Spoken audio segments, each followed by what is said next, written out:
Bonsoir à tous, ravi de vous retrouver. On y va pour le sommaire.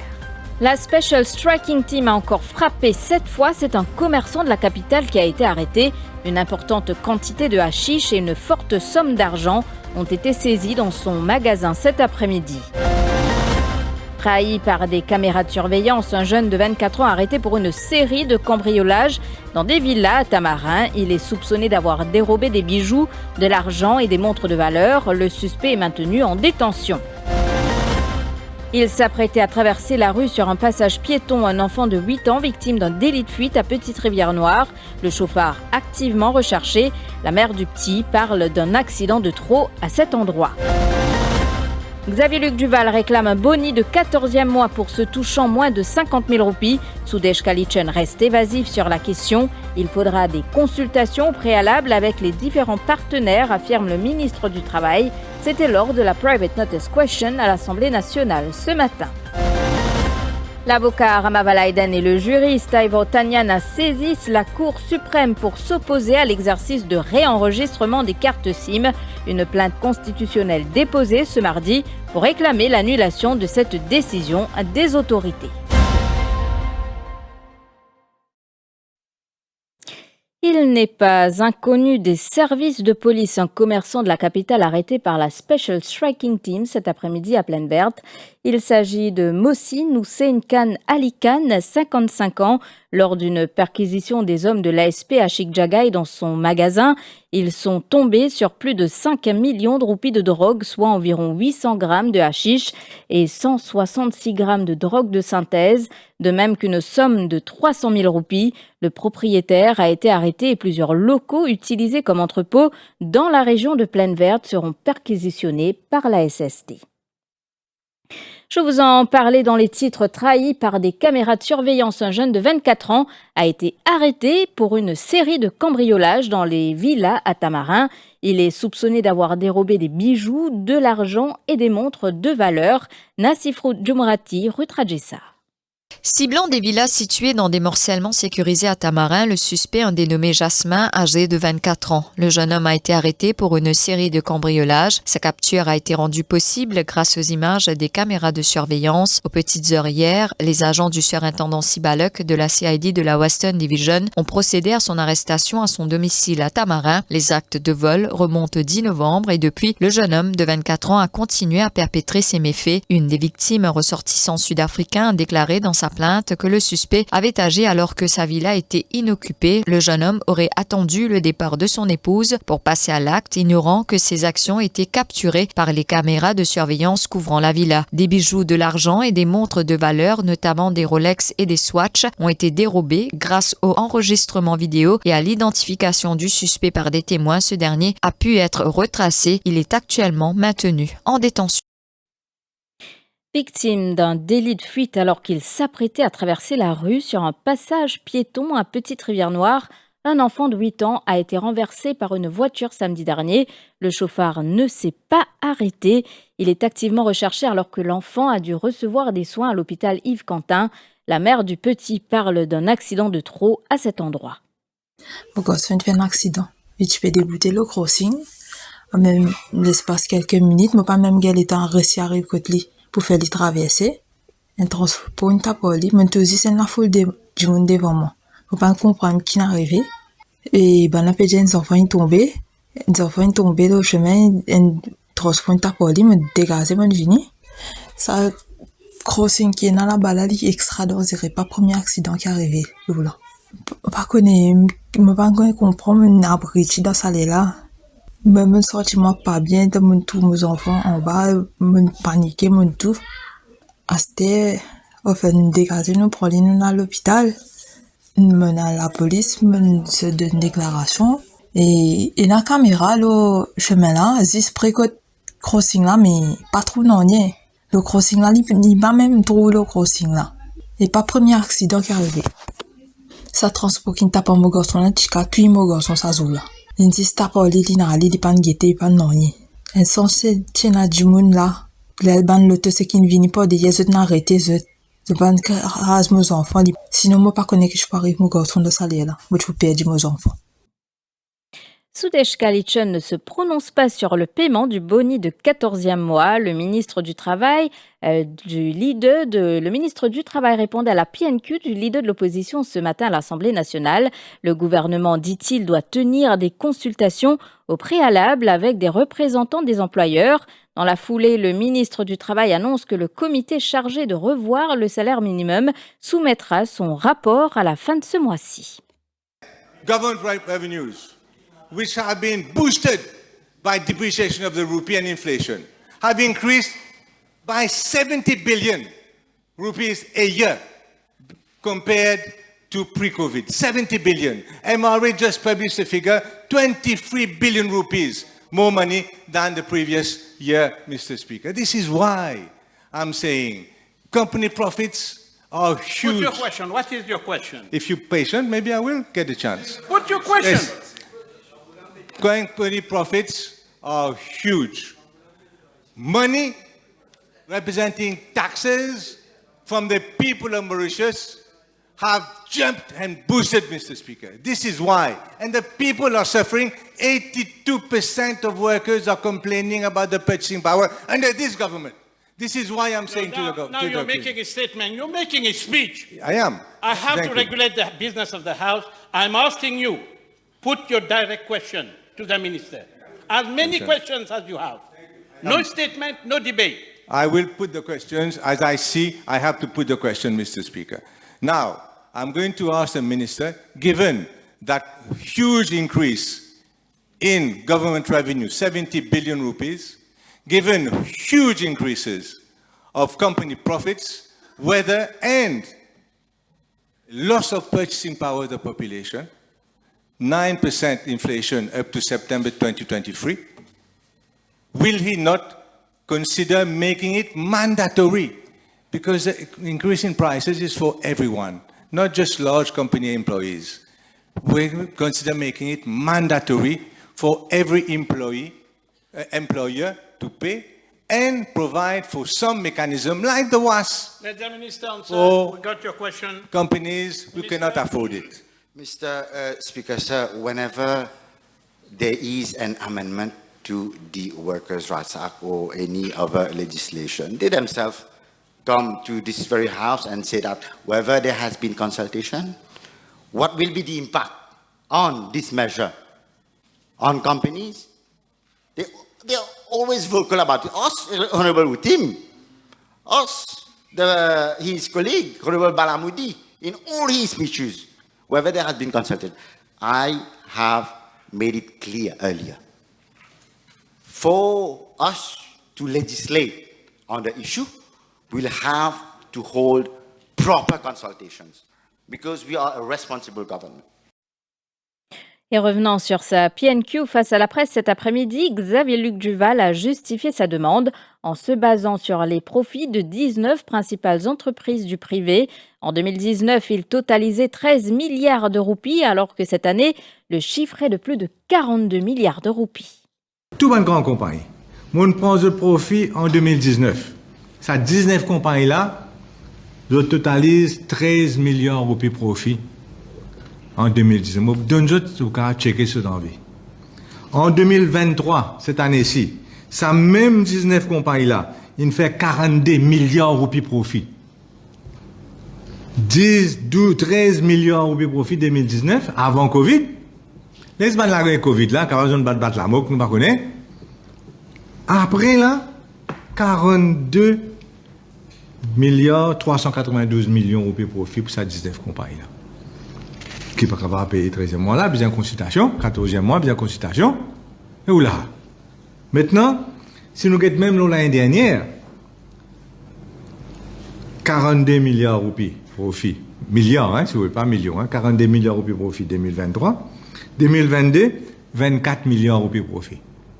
Donc nous reprenons les 2019, 13 milliards, 2022, 24 milliards, 2023, jackpot, 42 milliards de roupies profit. En 2023-24, c'est-à-dire cette année-ci là, le gouvernement peut calculer pour ramasser 177 milliards de roupies avec population, à travers différents taxes. Officiel ça, hein? Passe 481 du budget. En 2019, ils ramassent seulement 105 milliards. Donc, nous payons 71 milliards de roupies en plus que le gouvernement peut gagner en 2023-2024. Donc, il y a énormément d'argent.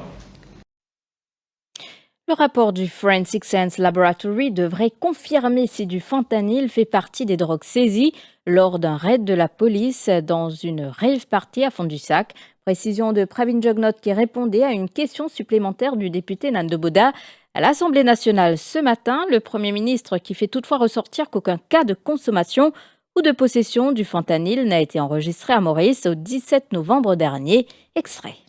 As regards to the rape parties which have been held in Mauritius and arrests and seizures which have happened recently, may I ask the Honourable Prime Minister whether any traces of fentanyl have been found in the drugs which have been seized during those rape parties?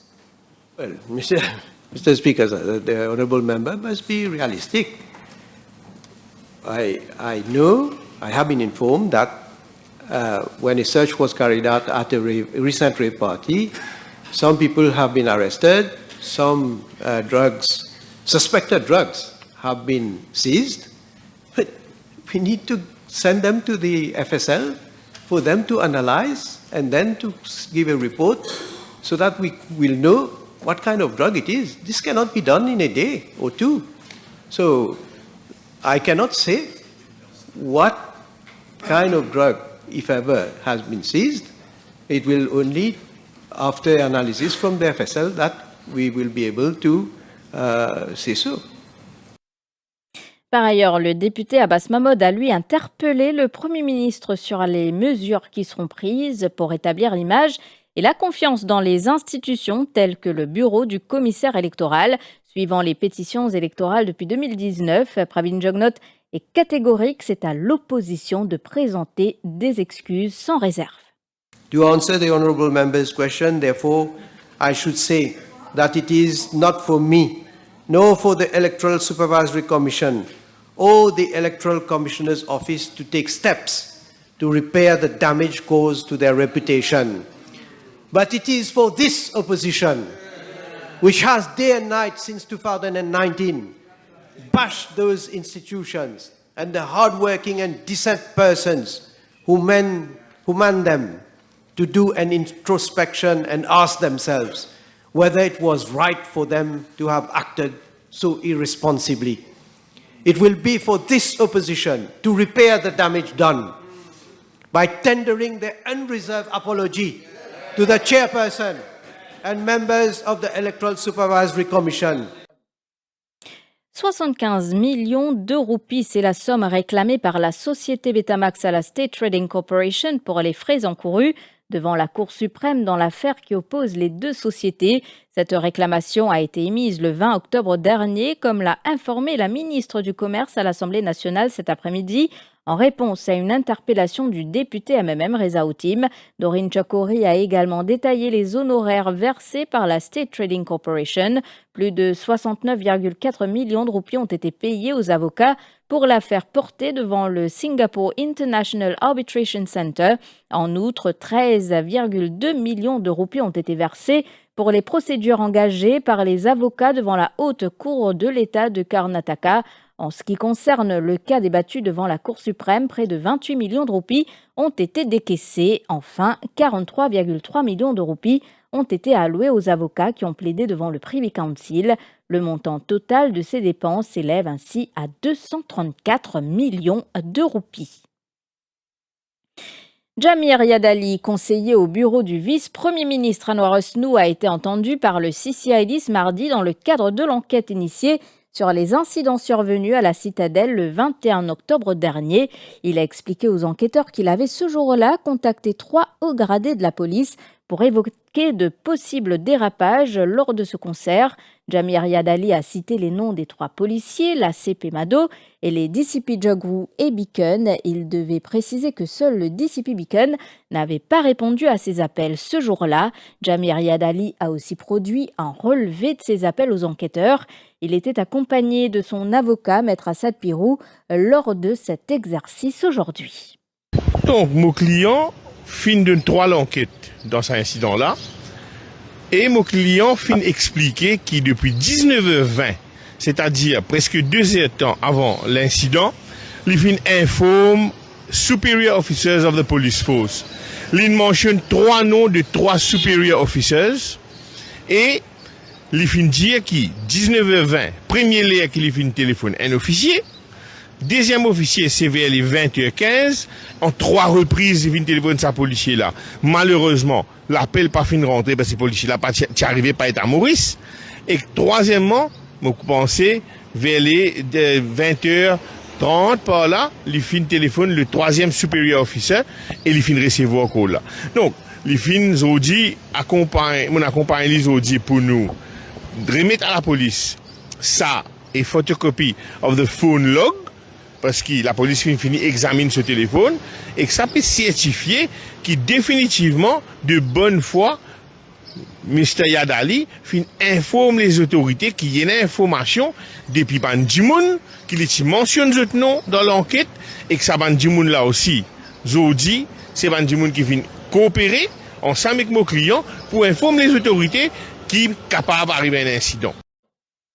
Sollicités, la CP Mado et le DCP Jogrou nous ont expliqué qu'ils ne souhaitaient pas faire de commentaires sur cette affaire.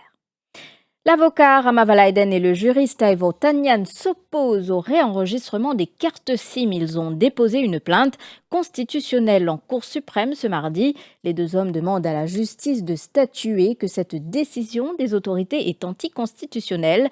Rama Valaiden et Aivo Tanyan se basent sur les articles 17 et 83 de la Constitution. Ruth Rajissa. La collecte et la conservation indéfinie de données personnelles enfreint les articles 1, 2, 3, 9 et 12 de la Constitution, couplés avec les articles 18 et 22 du Code civil, d'ajouter que l'adoption de règlements plutôt qu'une loi formelle et ou d'une modification constitutionnelle enfreint les articles 1 et 45.1 de la Constitution. Par ailleurs, l'avocat Rama Valaiden et le juriste Aivo Tanyan affirment que Feu Maharaja Mahadeo a réussi à contester avec succès la base de données liée à la carte d'identité biométrique et que la Cour suprême a estimé que la conservation indéfinie des empreintes digitales dans une base de données centrale était anticonstitutionnelle. En ce qui concerne l'enregistrement des cartes SIM, les demandeurs affirment que l'exigence obligatoire qui leur est imposée de fournir leurs photographies en couleur, selfie, pour qu'elles soient stockées dans une base de données enfreint les articles 1, 3, 9 et 12 de la Constitution et les articles 18 et 22 du Code civil dans la mesure où ils se trouvent contraints de fournir des informations personnelles, sensibles et confidentielles à un opérateur. Des macaques sont exportés de Maurice toutes les 2 semaines, propos de Mansa Debi, membre de la plateforme Monkey Massacre in Mauritius. Face à la presse cet après-midi, cette plateforme a dénoncé l'exportation des macaques qui, selon elle, a doublé depuis 2019. La plateforme souhaite aussi avoir une rencontre avec Vikram Doyal, ministre de l'Agro-industrie et de la Sécurité alimentaire. Et 3829 singes qui exportés en 2019. En 2020, 11 659. 2021, 14 579. Alors que Monsieur le ministre de l'Agro-industrie, il dit qu'il n'a pas fini d'exporter pendant Covid.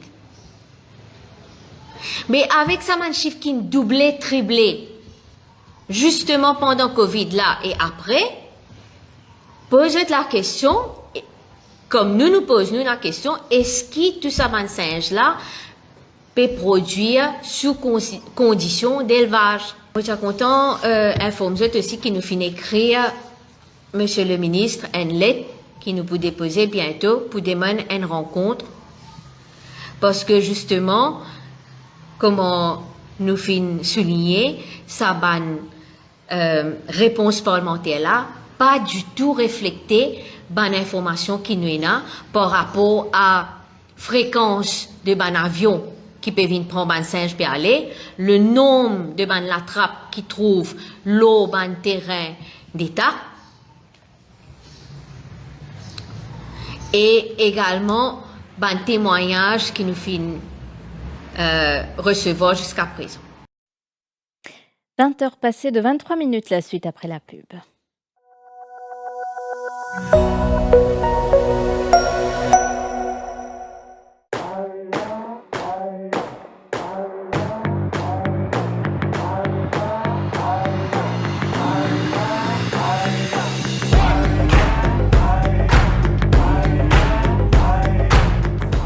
La Commission de l'océan Indien, à travers le projet RECOS, lance l'appel à projet Résilience des zones côtières du sud-ouest de l'océan Indien. Il s'adresse aux acteurs du développement durable aux Comores, Madagascar, Maurice et Seychelles. Il appuie des actions en lien avec la gestion intégrée des zones côtières ou la recherche et développement sur la résilience des populations et des écosystèmes côtiers. Envoyez votre projet avant le 4 décembre 2023 à 16h, heure de Maurice. Pour en savoir plus, rendez-vous sur le site de la COI, une initiative soutenue par l'AFD et le FFEM. Vous venez de braver les examens du HSC, vous avez une licence et vous souhaitez continuer vos études. PTC Education Consultants vous invite à son UK Education Fair au Voilà Hôtel Bagatelle, lundi le 27 novembre 2023 de 10h à 16h. Les représentants de plusieurs universités britanniques de renom seront présents pour répondre à vos questions et nos conseillères pour des études en ligne seront également présentes pour vous conseiller. Les services chez PTC Education Consultants sont gratuit de l'application jusqu'à l'obtention du visa. Pour plus de renseignements, appelez sur le 466 0024.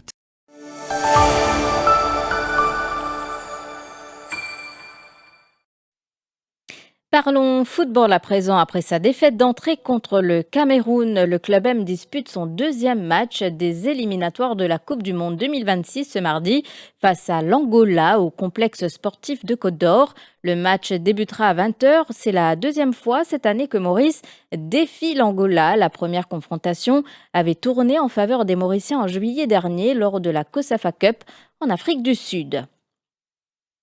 Et puis, à l'étranger, les secouristes ont annoncé ce mardi avoir pu acheminer une caméra jusqu'aux 41 ouvriers bloqués depuis 10 jours en Inde dans un tunnel en construction qui s'est effondré depuis 10 jours. Ce tunnel fait partie des travaux d'infrastructure lancés par le Premier ministre indien Narendra Modi, notamment pour améliorer l'accès aux zones stratégiques situées à la frontière du grand rival chinois, Ruth Rajessar.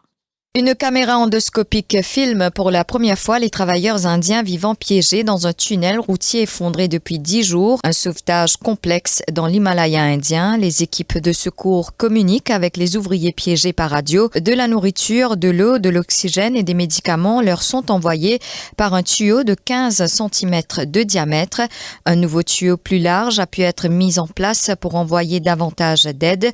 Depuis l'effondrement du tunnel en construction, des pelleteuses retirent de la terre, du béton et des gravats, mais les opérations de sauvetage ont été ralenties par les chutes de débris et les pannes à répétition des lourdes machines de forage. Les travaux de forage ont été suspendus samedi après qu'un fort craquement s'est produit la veille, laissant craindre que la voûte ne s'effondre. L'objectif était d'introduire un tuyau d'acier d'environ 90 cm de diamètre par lequel auraient été évacués les ouvriers. Plutôt qu'un tuyau de sauvetage à l'horizontale, les équipes de secours se préparent donc à creuser un nouveau puits par le haut de la colline en privilégiant donc une voie de sortie à la verticale. Ce puits devrait avoir une profondeur de 89 mètres. Tous les efforts possibles sont déployés, a déclaré le ministre des Transports routiers. Après avoir visité le site, des experts étrangers sont également mobilisés, notamment Arnold Dix, président de l'Association internationale des tunnels et espaces souterrains. Les familles des enfants israéliens retenus en otage par le Hamas à Gaza prennent l'ONU à partie, l'exhortant à faire pression pour leur libération lors d'une manifestation devant l'UNICEF à Tel Aviv. Plusieurs centaines de personnes manifestent à l'occasion de la Journée mondiale de l'enfance, plus de 6 semaines après l'attaque du mouvement palestinien contre Israël, le 7 octobre dernier.